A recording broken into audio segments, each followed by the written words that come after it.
안녕하세요. 핵심 뉴스만 전해드리는 지인입니다. 구독과 좋아요는 제작자에게 큰 힘이 됩니다. 2023년 상반기도 벌써 어느 정도 마무리되고 있습니다.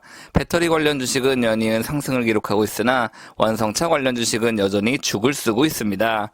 이는 4월 18일 IRA가 확정되면서 완벽하게 두 업계의 입장이 갈렸기 때문입니다.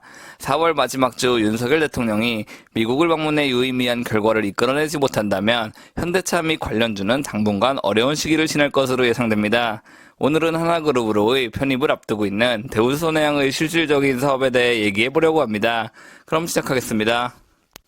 일단 현재 많은 언론사들이 포인트를 잡고 있는 부문은 특수선 부문입니다. 수년간 대우손해양은 제대로 활약해오지 못했습니다. 재무구조 문제, 노사 갈등 등이 꾸준히 발생했으며 이에 대한 대처 또한 원활치 않았기 때문입니다. 그리고 현재 많은 언론사들은 하나그룹이 대우손해양을 인수할 경우 특수선 분야에서 수직 기여라가 발생해 현대중공업을 위협할 수 있다고 강조하고 있습니다.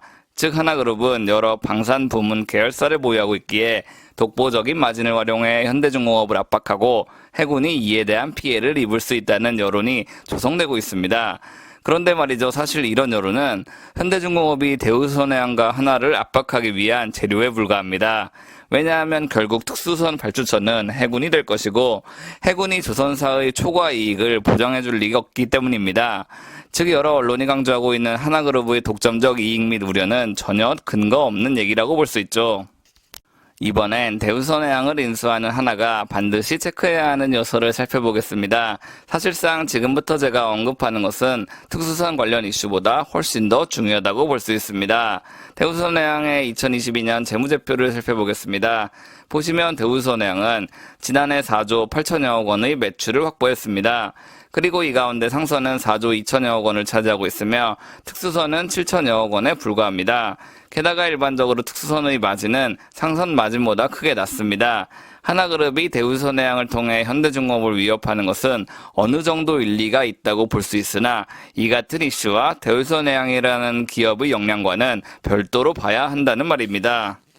결국 대우손해양이 부활하기 위해선 특수선 문제는 제껴두고 상선 수주에 박차를 가해야 합니다. 올해 1분기 수주 현황을 보면 대우손해양은 수주 목표의 15%를 달성했으며 한국조선해양은 50%, 삼성중공업은 26%를 달성했습니다. 역시 조선업계 큰형님답게 한국조선해양의 저력은 엄청나다고 볼 수 있으며 삼성중공업의 목표는 기한대로 잘 진행되고 있습니다.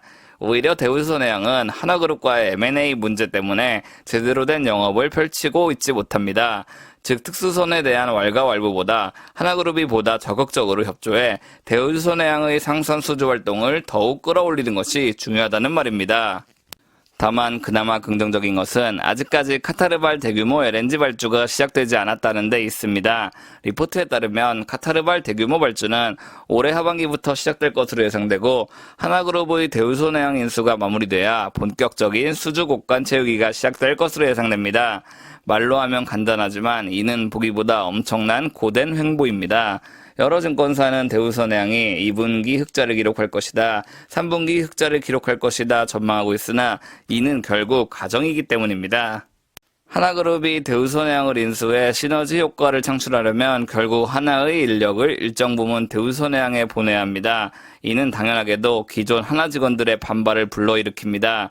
왜냐하면 현재 자신의 터전을 강제로 이전당하는 것이기 때문에 직원들 입장에서는 좋을 리 없기 때문입니다. 물론 현재 하나는 진해에 사업장을 보유하고 있기 때문에 그 지역 직원들만 이전할 수도 있습니다. 그러나 이는 확정된 것이 아니며 보다 빠르게 시너지 효과를 내기 위해 하나그룹의 본사 인원도 일부 거제도로 보낼 수 있습니다. 오늘은 대우손해양과 하나그룹이 진정으로 신경 써야 할 것에 대해 말해봤습니다. 결국 중요한 것은 특수선이 아니라 상선 분야입니다.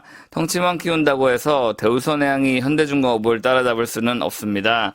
그렇기에 하나그룹은 뼈를 깎는 노력을 해 대우손해양을 보조할 것이고 이 과정에서 여러 노이즈가 표출될 것은 분명합니다. 그럼에도 불구하고 통합작업이 성공적으로 완료된다면 대우손해양은 현대중공업과 대적할 수 있는 유일한 조선사로 성장할 수 있습니다. 제가 준비한 소식은 여기까지입니다. 지금까지 핵심 뉴스만 전해드리는 지인이었습니다. 감사합니다.